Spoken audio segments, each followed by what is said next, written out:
Shalom.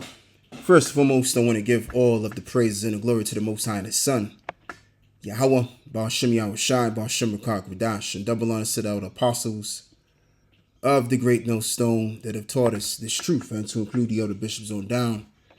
And Yahweh Ba'ashem Yahushai Brakatham to all of the elect, all of you brothers out there, and as well as you sisters that support what we do. And so I say again, Yahweh Ba'ashem Yahushai Brakatham, and it's your brother Laban. And I'm going to just give my take on this so-called peace deal which came through by DJ Trump and Vizelis, France, if I'm correct, where they had the G7 meeting, and many other things I'm going to, talk about. And I'm going to just give my final view on what's really going to be had when it's all said and done. Because at the end of the day, there ain't no peace. All right. So as this reads, Netanyahu slaps Trump in the face. We don't see eye to eye on Iran peace deal. Vows to sabotage fragile truce. U.S. President Donald Trump has said that a memorandum of understanding with Iran is all signed, with the official ceremony expected on Friday.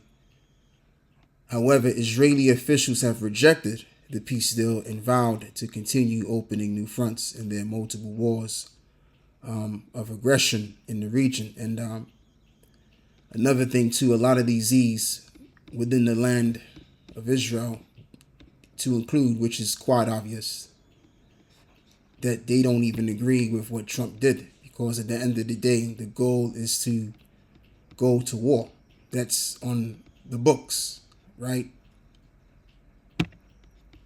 Where it concerns these people over here, the JOOs, have you will, they're in it for war. So they don't like this deal, period. All right. And it looks like, everything's going to go right back to what it was prior before the war. And the Hormuz is opened up. And so, like I said, everything's looking pretty good, isn't it? But the truth be told, as I'm going to get into later on. But let me just, let me not jump the gun and let me just get into it, right? So as this reads, Iran-U.S. war latest, Trump hits out at jealous fools criticizing his peace deal with Tehran.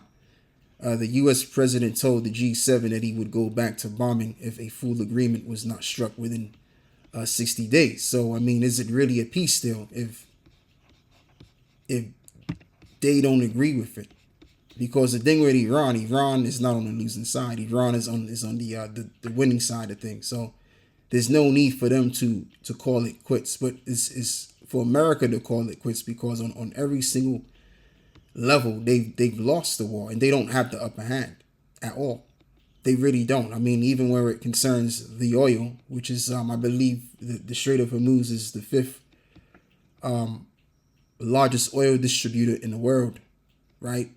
Accordingly to Esau. So, if those kind of areas are compromised, then what is that going to do to certain countries around the world that have to use that oil? All right.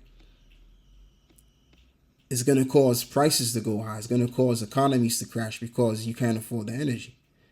All right. So there you have it. And then not only are we dealing with energy, but we also got to deal with to include fertilizer as well. All right. So these are valuable assets that Iran has, for the most part, for the rest of for certain parts around the world. It's very well needed. All right. So America didn't have the upper hand in where it regarded this war, as well as he saw America to be was gonna begin the war and conquer Iran, and it didn't go accordingly to plan. Now he's signing this so-called peace deal, and like I said, there ain't no peace in all of this any doggone way. So let's continue to read on, shall we? So as well as I just read over here, right? France 24 News caught onto it. I'm going to read a little bit on this too. So as this reads, Trump threatens to dropping bombs if Iran doesn't behave. U.S. President Trump on Wednesday warned Iran he was ready to resume military action if Tehran did not abide by its obligations 2 days ahead of his signing on an accord to end the war between the foes. No, it's not final. It's a memorandum of understanding, Trump said at the G7, referring to the agreement expected to be signed in Switzerland on Friday. Oh, okay, cool. If I don't like it, we will go back to shooting at them, he added alongside the Egyptian President Abdel Fattah al-Sisi. If they don't behave, we'll go right back to dropping bombs right smack in the middle of their heads because they've misbehaved for 47 years. And he said, referring to the Islamic Republic, founded in Islamic Revolution after the ousting of the Shah, U.S. ally in 79. So that's all I'm going to read. So again, is it really a peace deal? No, it isn't. And even if it was declared as an official peace deal, again, we know how the devil works. Okay, by peace as well as is written, right? He shall cause craft to prosper. And that's what Antiochus Epiphanes did to the Israelites. He came as a man of peace. And then what did he do? He straightway conquered the people of Israel and flipped everything upside down on what we were worshiping. He turned the temple into a place of exercise, and as well as the rest of the people into pagans. That's what happened. Okay, so let me read this scripture over here. This is Isaiah 48 and verse 22. There is no peace, saith the Lord, unto the wicked. Isaiah 57 and verse 21 reads the same. There is no peace, saith my power, to the wicked. So if something is said more than one time or even 3 times, then the case is true. So there's a certainty, is inevitable that there can't be no peace, but rather yet for the sake of the counsel of the Lord, destruction unto the wicked, which will be had. All right. So that's what's ordained out here. No more, no less. And I want to also include this precept too. And this is going to lead to my final analysis of what I see coming to pass after this so-called peace deal. 1 Thessalonians 5 and 3 now. For when they shall say peace and safety, then sudden destruction cometh upon them as travail upon a woman with child, and they shall not escape. But ye, brethren, are not in darkness, that they should overtake you as a thief. Ye are all the children of the light and the children of the day. We are not of the light nor of darkness. Exactly. So our eyes are open, our ears are open to what surrounds us being circumspect, as well as this is written. Let me finally read this. Therefore, let us not sleep as do others, but let us watch and be sober. Because at any given moment at time, anything suddenly can take place. After this so-called peace deal has been seen, it could take place in a matter of months. It could take place in a matter of weeks. And what I'm talking about is probably another false flag attack greater than what's been had 25 years ago. All right. Now, let me read this as well. Daniel's, and I'm going to go into that.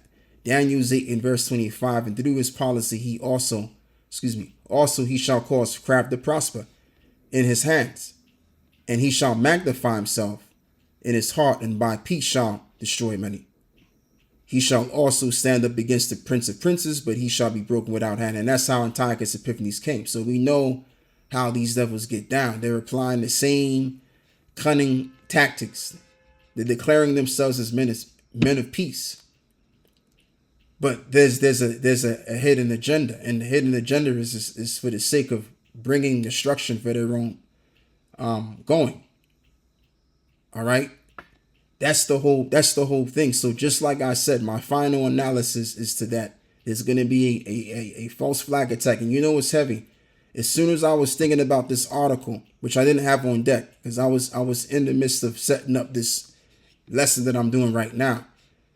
When I was reading all of this right here, I automatically thought about this article that I read a while back ago. Okay.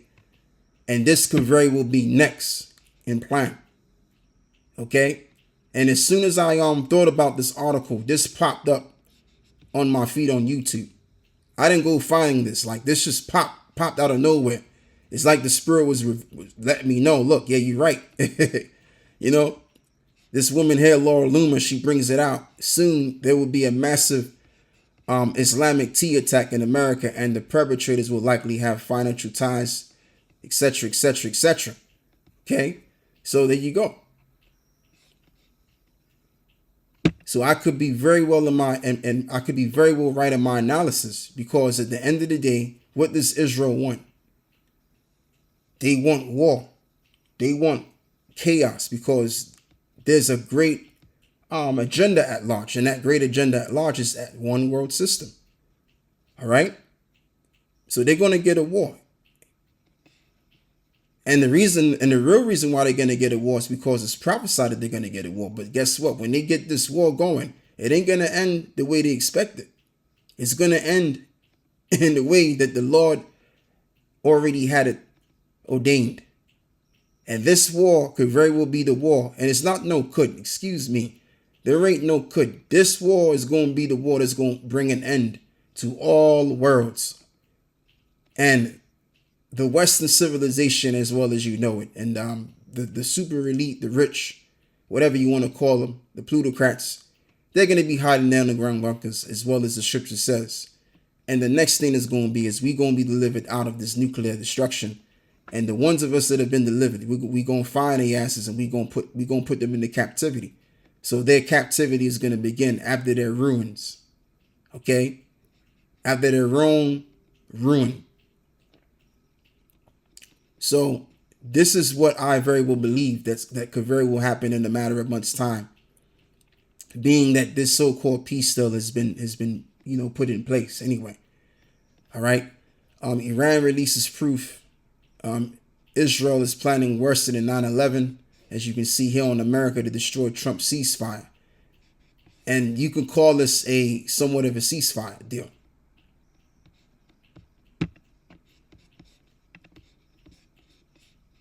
Because I guess, it's not that I guess back then they did a ceasefire at the time, but he's doing a ceasefire again, trying to bring that peace, right? And the Israelis, they ain't going for that. They ain't having it, man. So guess what? Israel somehow, some way, they gonna get their way on things, and it's gonna tie into the scripture, Isaiah 48 and verse 22. This is what it's gonna tie into. And all of their asses, it don't matter if they're Americans, it don't matter if they're Israelis, it don't matter if they're Russians, it don't matter who the hell these nations are. All of these nations are gonna go into war. They that possess the atomic bomb or the nuclear missile, right? And they're gonna get it on and popping. And check this out. This world is gonna be out of here. And then Yahweh is gonna come in the midst of all of this and deliver his people, the saints, and again, we're gonna be established in the kingdom of heaven on this earth. And billions of people that have already went out of the earth and died. And that's going to be by the will of the Lord, which you can also include, as it's coined in the Bible, the second death.